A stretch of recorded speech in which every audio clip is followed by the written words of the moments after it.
શું ભગવાન કે માતાજીને પશુ કે માનવીની બલિ ચડાવો તો તે પ્રસન્ન થાય? શું ભગવાન કે માતાજી જેણે આખી આ સૃષ્ટિની રચના કરી છે તે પશુ કે માનવીની બલિ ચડાવવાથી ખુશ કઈ રીતે હોઈ શકે?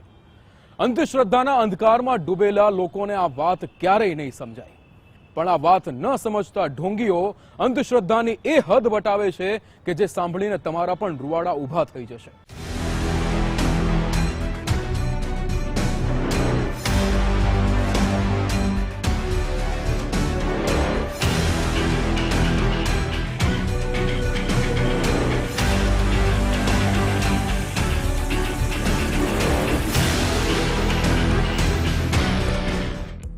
આ 21મી સદી છે. આજનો જમાનો એઆઈ એટલે કે આર્ટિફિશિયલ ઇન્ટેલિજન્સનો છે. વિજ્ઞાન અને ટેકનોલોજીની મદદથી માણસ રોબોટ પાસે કામ કરાવતો થઈ ગયો છે.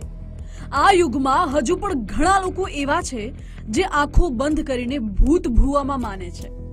માનવ બલિ ચઢાવવાથી ભગવાન કે માતાજી પ્રસન્ન થઈ જશે, કેટલાક ઢોંગી એવું માનતા હોય છે. આવા ઢોંગી તાંત્રિકોના કારણે અગાઉ ઘણા માસૂમોના ભોગ લેવાયા છે અને આવા વધુ એક બનાવનો ઉમેરો થયો છે. છોટાઉદેપુરના બોડેલીમાં અંધશ્રદ્ધાની પરાકાષ્ઠા.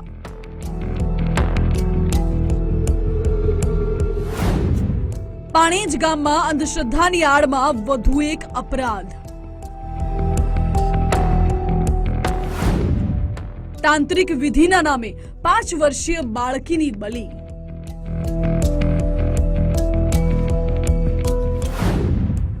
ઢોંગીએ લીધો એક માસૂમનો ભોગ, બીજાનો બચાવ.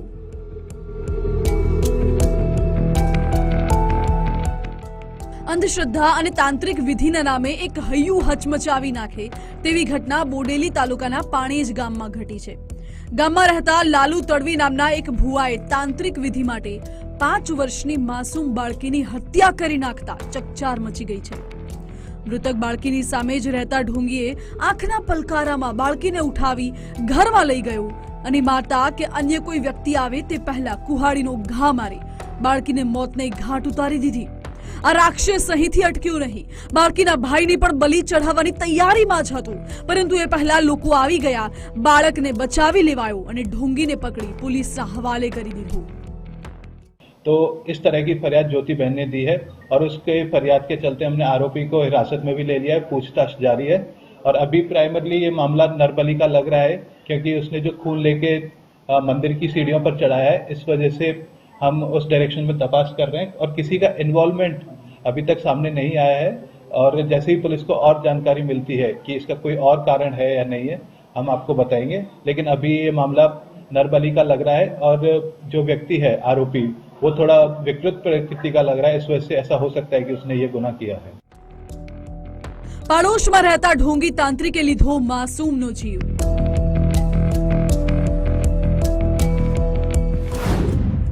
બાળકીનું ગળું કાપી માતાજીના ચરણોમાં ચઢાવ્યું લોહી.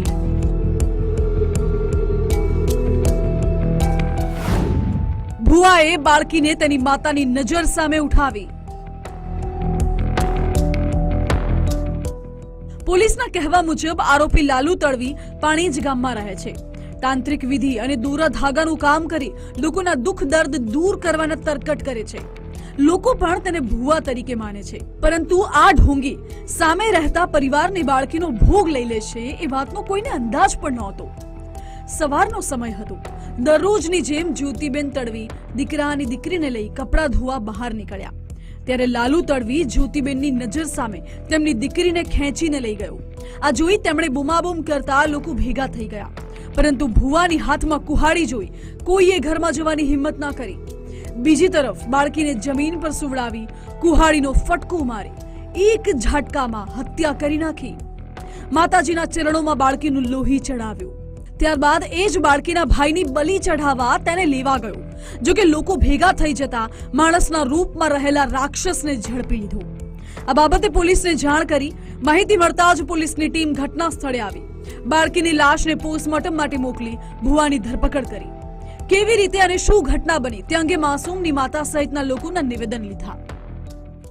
ज्योति बहन ने बूमा बूम पाड़ के आसपास के लोगों को बुलाया, लेकिन व्यक्ति के हाथ में कुल्हाड़ी होने की वजह से किसी ने भी घर के अंदर प्रवेश नहीं किया और जो 2-3 लोग जहाँ पे इकट्ठा हुए थे उनके सामने ही लाला भाई तड़वी ने उस छोटी बालिका की कुल्हाड़ी के साथ हत्या कर दी। हत्या करने के बाद उस आरोपी ने लड़की को अपने मंदिर के सामने, एक छोटा मंदिर बना हुआ है घर में, उसके पास लेके गया और जो उसके गले पर जो कुल्हाड़ी मारने की वजह से जो खून आया था, उस खून को लेके उनकी जो मंदिर की स्टेयरकेस थे उसके ऊपर उन्होंने उस खून को चढ़ाया। છોટાઉદેપુર જિલ્લાના બોડેલી ગામ પાસે પાણેજ ગામની અંદર ભુવાએ 5 વર્ષની બાળકીની નિર્મમ હત્યા અને બલિ ચડાવવામાં આવેલ છે। આ કૃત્ય માફ કરવા યોગ્ય નથી અને કડકમાં કડક સજાની માગણી કરવામાં આવે છે। સરકાર દાખલો બેસે તેવી રીતે ઝડપથી કાર્યવાહી કરી ચાર્જશીટ મૂકી અને કડકમાં કડક સજા થાય તેવી જાતા માંગ કરે છે। છોટાઉદેપુરના બોડેલી તાલુકાના નાનકડા ગામમાં બનેલી આ મોટી ઘટનાએ માત્ર જિલ્લા નહીં આખા ગુજરાતમાં ચકચાર મચાવી દીધી છે। અંધશ્રદ્ધાના અંધકારમાં જીવતા રાક્ષસના કારણે એક માસૂમનો જીવ ગયો છે। આરોપી વિરુદ્ધ કડક કાર્યવાહી કરવામાં આવશે તેવી ખાતરી પ્રશાસને તો આપી છે, પરંતુ અંધશ્રદ્ધાના નામે થતા આવા ઘાતક અપરાધો સામે કડક પગલાં લેવાની જરૂર છે। અને આ ઘટનાએ ફરી એકવાર આંધળી માન્યતાઓને પ્રશ્નચિહ્ન હેઠળ મૂકી દીધી છે। તૌફીક શેખ, ગુજરાત ફર્સ્ટ, છોટાઉદેપુર।